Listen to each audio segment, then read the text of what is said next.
पिछले कुछ ऐसे स्टॉक्स जो हैं वायदा बाजार से लिस्ट से बाहर हुए हैं, इनको एनालाइज करके देखा और आमतौर पर हम बात भी कर रहे थे कि अधिकतर स्टॉक ऐसे हैं जहां पर आपको तेज़ी देखने को मिलती है। तो हमने इसको ब्रॉडली कैटेगराइज कर दिया। सबसे पहले अगर आप देखें तो जब भी एफएनओ से बाहर होने का अनाउंसमेंट आता है और वहाँ से जब तक आखिरी एक्सपायरी का दिन होता है तब तक अगर आप देखें तो 7 स्टॉक ऐसे हैं रिसेंटली जो एफएनओ से बाहर हुए हैं।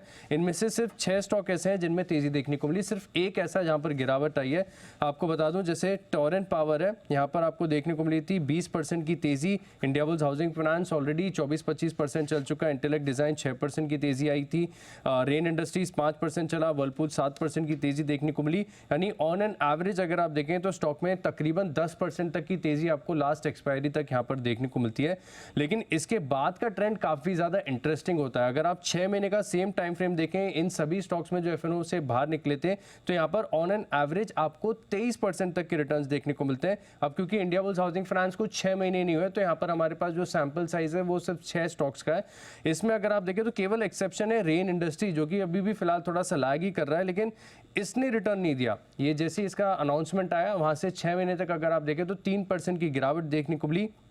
लेकिन बाकी के स्टॉक देखिए, टोरेंट पावर 40% का रिटर्न देखने को मिला, first source solution 38%, intellect design 35%, Honeywell automation 8% और वर्लपूल 22% की तेजी यहाँ पर आपको देखने को मिली।